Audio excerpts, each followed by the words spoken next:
But it's time for the paper review now. Let's get into what headlines are jostling for your attention this morning. And we have joining us for this review Dr. Danekere, lecturer at the University of Lagos. It's good to have you join us right now. Thank you. Welcome. Good morning. Yeah, good morning. All right, let's go straight to it. We start with the Punch. The major story on the front page is a political one. APC senators split as Senate adopts revised poll timetable. 10 ruling party senators stage a walkout. It was dramatic on the floor of the Red Chamber yesterday. Yeah, it's good for democracy. You will always find such disagreements. I mean, even when you will not have your way, at least say what is yeah, have your say. But again, you see, there have been a lot of, brouhaha, a lot of uproar over this revised timetable. And I think what the Senate has done is that let the National Assembly election take place before the presidential election. For me, that is the most reasonable thing to do. Because the moment you elect the president, almost every other person will want to key into that party. So you more or less be running a especially in the unitary kind of system we are running the unitary system. We are just making, bogus claims over a federal system. There's nothing federal about Nigeria. Everything comes from Abuja. So this is better for our democracy, in my thinking.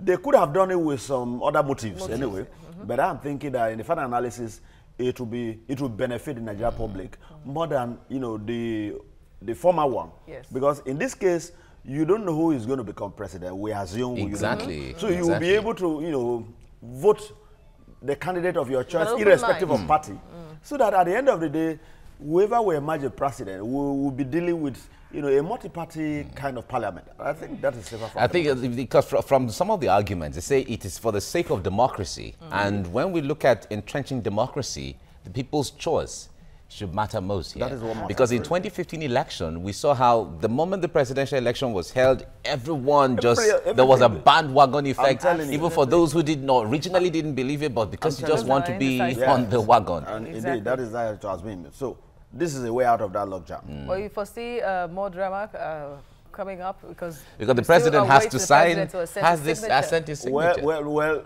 that is part of the formalities, but that is not to say that without his signature it will not become a law. There are procedures for that. That was why I asked that question. Yes, and I want to believe that should the president decline assent, I want to believe the National Assembly will go the whole hog and get it. All right, let's see how that goes. Let's take more Nigerian stories before we take that one. Lagos, Lagos Ibadan Rail will commence operation in January 2019. That's according to the federal government, because there have been calls for rail system to be more effective in the country, and this is laying credence to the work being done so far. Yeah, I think assuming it comes on board. There is always that conditional statement. Yes, every Nigerian says exactly. That. Because not to be trusted we've anymore. had this kind of promises and the rest of it, and at the end nothing works. And in any case, what kind of train are we even talking about? That's another thing too. Is it the old locomotives at the time that we have those kind of trains that you could be rest assured that you reside in Ibadan and work in Lagos and you'll be there on time. So that is another aspect to it. Then beyond that, you see, I think we should even go beyond this level of just connecting some major cities to Lagos. There are several abandoned ports in Nigeria. The idea of making only Lagos ports to work, such that you are not thinking of a rail to link Lagos so that you can move things to other states. I mean, it doesn't really make sense. I mean, Calabar is there, Warri is there, Port Harcourt is there, Akwa Ibom is there. These are make all these ports work so that the kind of load you take across Nigeria roads from Lagos to the eastern part of the country and the rest will reduce. Absolutely, remove the pressure. Yes, on the roads. Take the pressure off the roads so that the roads can last longer. Yes, we go. Tinubu begins APC reconciliation process. Visits Oyegun, others. You see this working? Well, let's say how it plays. A good step, first step, many would say, really, meeting the national chairman of the party. I've been skeptical type anyway on this issue. Until I want to see the result before making your comment. We understand, really. Okay, yes. Before we go to this one, governors meet over state police, others. It's becoming more real now, kind of. Yeah, but that will go through, the tampering with the constitution. Yes. And I don't know how soon that will be for it to work, because it will go through processes, as you understand, and it could be cumbersome sometimes. But if they want it... But if the governors truly want it, because the state assemblies are more or less like stooges. In many states. Many states. Is there any state where you can give an exception? In many. They are all the states.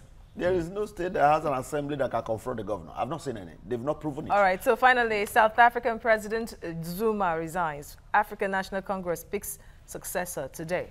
That is good news for Africa. Wow. Yes. Okay. That the president will resign. Because I know even local government chairmen don't resign. Councillors, you find it difficult to resign. Even when it is so glaring that that is the only way out, you don't find them resign. But he was under pressure. He wouldn't have resigned on his own. Yeah, but even with the pressure, you saw the one of Zimbabwe. He didn't just go with pressure. They have to stage a systematic coup for him to leave. At almost 100 years. So that is the attitude. A lawmaker in the United Kingdom, Lord, he was late to defend his bill that he sponsored on the floor, and when they called him to defend, he wasn't there. He was there, and when he eventually got there, he stood up and apologized and resigned that he was ashamed for just coming late. And that's just getting there late. This is a country where ministers, governors, and the rest will get to functions late. And in some cases, they don't even owe you any apology. They don't even apologize for coming. It's about them. I mean, all right, let's move to the Nation newspaper now. Senate splits over passage of 2019 elections order bill. Reps OK amendment. President to receive proposal soon. And if you see the argument for and against, let me read them so you can. They are pitched against each other. Our case by opposing senators say it will make election more expensive. On one hand. Number two, it's skewed against the president. Number three, amendment hasty and uncalled for. Number four, usurpation of INEC's powers. And number five, the process of passage is faulty. As far as they are concerned, it is not going through due process. But the supporters, they're saying we are in order. Number one, it's in national interest. Number two, it's not personal or whimsical. Number three, it's to deepen democracy. Number four, it went through due process. And number 5 point, it is in line with prevailing order. What those against, if they are talking about not going through due process. Senators on both sides. Yeah, really. I think they have a case to prove. They should do that. But on the issue of it will make election more expensive, I don't know the relationship between this order and the question of the cost of election. And usurping INEC powers. Does INEC have any power other than the ones that these same people gave to him through the Constitution? And they equally have the right to amend. I mean, they can tinker with the Constitution anytime for as long as they go through the right process. I do not think that they've done... let's even assume they've even done anything wrong. Okay? Let's look at the aftermath of this. The impact it will have. In the long run. Yes, I think democracy is about the people. Yeah.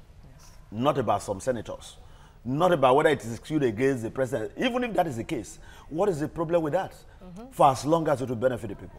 Whose interest is the president serving? Is it his own? What?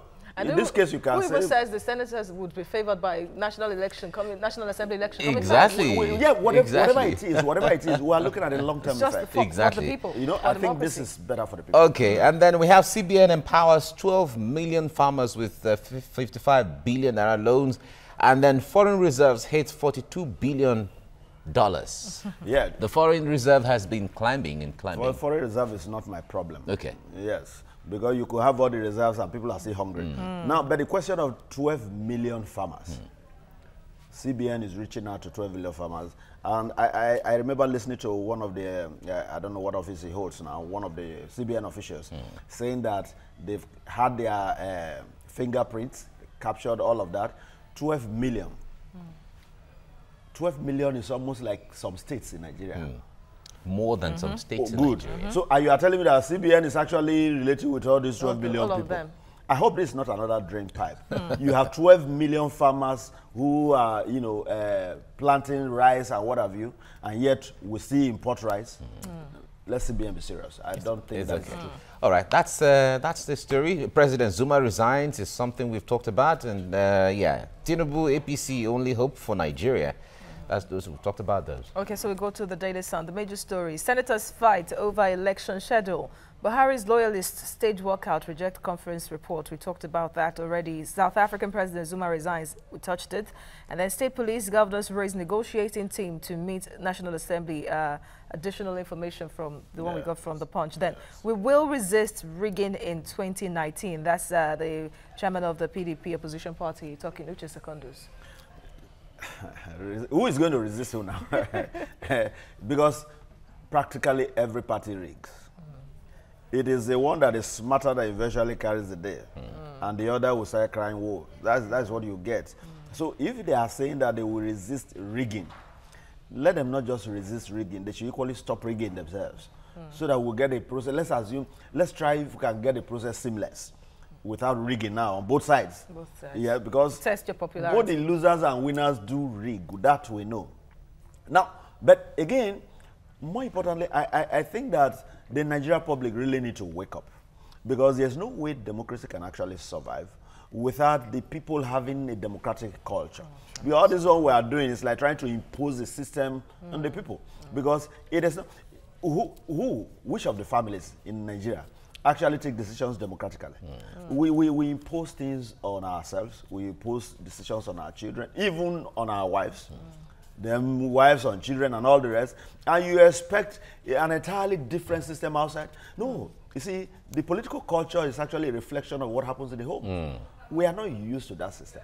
And that is why you see find all these, skirmishes and all the rest around our political system, such that the few elites who are now pretending to be Democrats, who have understood the Nigeria psyche, who have understood the Nigeria people, now catch on all these lapses. And want to, some use money, some cajole them with all manner of slogans, and the rest. Yes, at the end of the day, they are not Democrats themselves.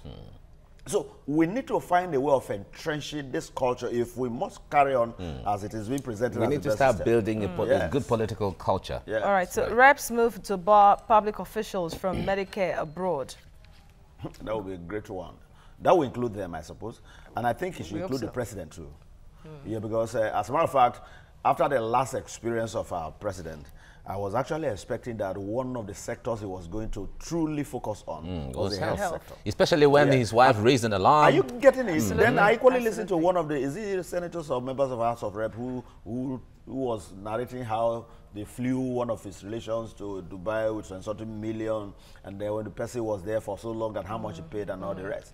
But you keep having this kind of situations, and yet nothing is being done. We are not doing it, even if it is just one general hospital that we have that can take care of even the president. It will make some sense. When the next president comes, perhaps, or when next we have another president, when we have another president, he might focus on another one. Along the line, we will have more than one hospital that can take care of some of these things that we run abroad to waste our resources on. I think we really need to focus on the health. Exactly. Medical tourism. Yeah. Okay, so finally, Don Juane's CSO, Nana, killed in Rivers. The group that perpetrated the killing in Rivers State has become something else. Yes. All right, let's move to Vanguard newspaper. Order of elections, rowdy session as APC senators move against Saraki. Say change of election timetable targeted at Buhari as 10 pro-Buhari senators walk out on Saraki, and Senate confirms 7 recs for INEC. We've talked about that. And scarcity or not, fuel hawkers are king. This is a column, I guess. But the point there is, when it comes to fuel hawking, Abuja seems to be the hub. The moment there is even speculation that there's going to be, scarcity of fuel, you see hawkers all over, black marketers all over the place. Yeah, because those who control the nation's resources are there, and they must move around. Okay, and a lot of them, some of them don't bother about filling stations. It's the drivers who do that. All right, and Abuja, I'm not sure Abuja is one of the, has a port where, NNPC offload, products and the rest. So you find that kind of scenario in a place like Abuja that is a bit far from the port at which these products land. Because everybody want to be mobile. They want to be able to get to wherever they have to go. And I doubt if you have the kind of transport system that you have in Lagos, in Abuja. Just like you said earlier about other ports across the country not functioning. There are tank farms in strategic locations across the country as well, but trucks have to come down. I mean, yes, so you call them truck farms. They are just like filling stations. Because how do you take products to those places?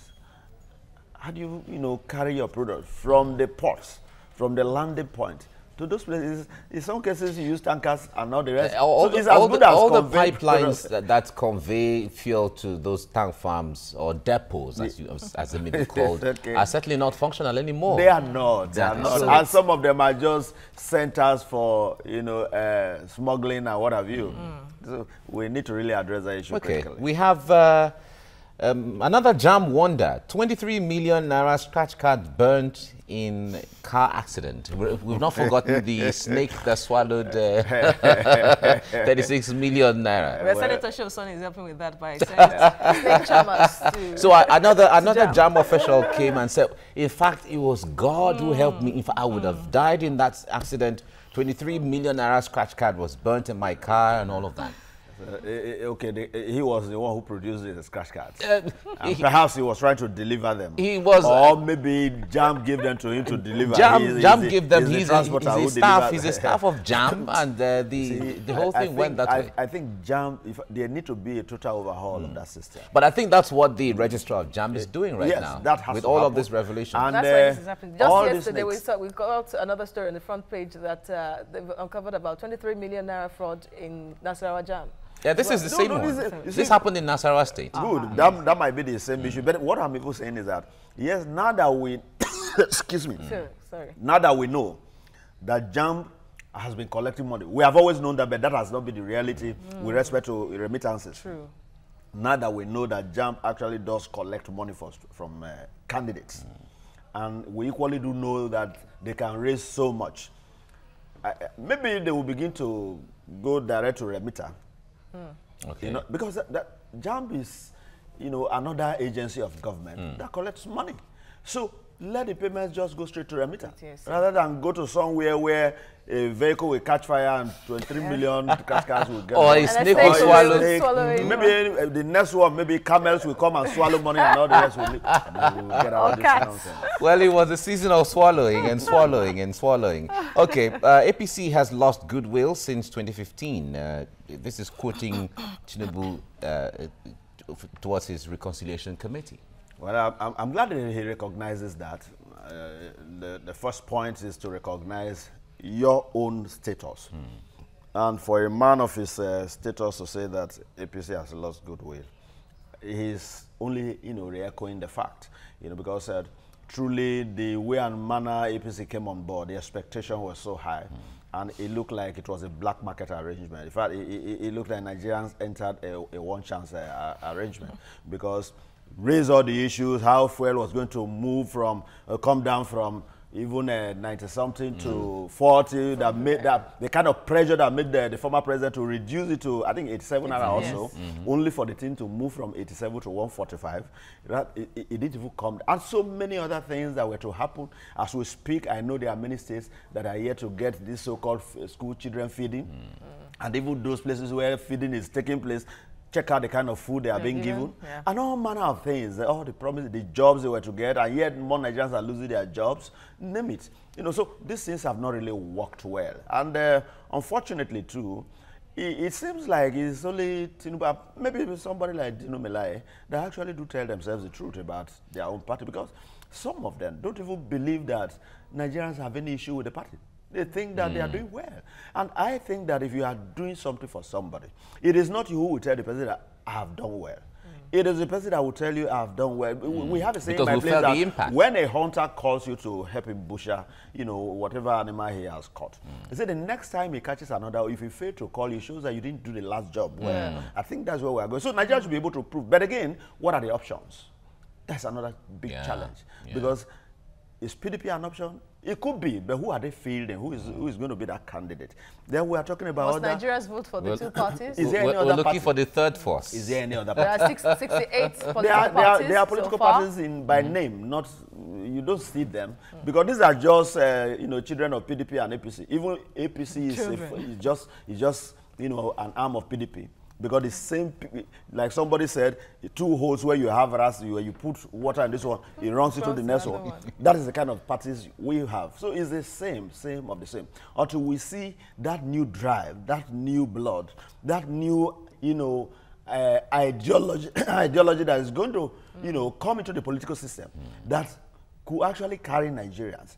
I doubt if we have anything different from PDP and APC. Okay, well, that's the Vanguard newspaper now. Okay, the last paper this day, major story, fearing adverse impact on Buhari. This date was reporting 9 APC senators oppose change in election order. Walkout on senator. We talked about that, same details. And then we go to the one under it. APC losing goodwill, the one we just talked about. Tinubu tells Oyegun party leaders. Now, the story is PDP.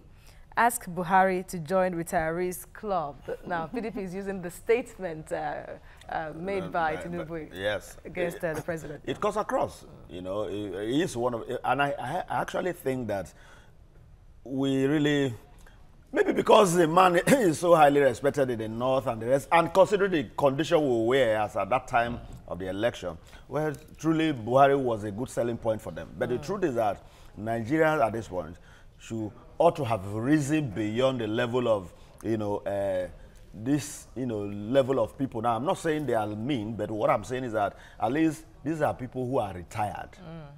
We want very active hands. And interestingly, this same man lamented, you know, the effect of his age. Are you getting it? Yes. Now, if at that time the man was complaining about his age, is he in 2019 that he's going to get younger and stronger? So we should look at all these things, you know. People should learn to bow out at the right time. Zuma has been, you know, pressurized to leave. Maybe until we have to pressurize. Leave when the ovation is loudest. Yeah, we don't recognize that until we get pressurized. I think the general has done his best. He had good intention, perhaps, but unfortunately, the good intentions have not manifested the way we expected it, either because of, you know, we cannot even blame those around here, because those you bring on board to work with you are as good as you. You know, a coach is as good as his team. So you cannot begin to say that the team is the one that did this. It's at your beck and call. You determine, you decide what happens. So the blame, the glory goes to the president. Okay. So far, APC has not. Autumn at Senate presents copies of letters on security threats to presidency. At last, he was called.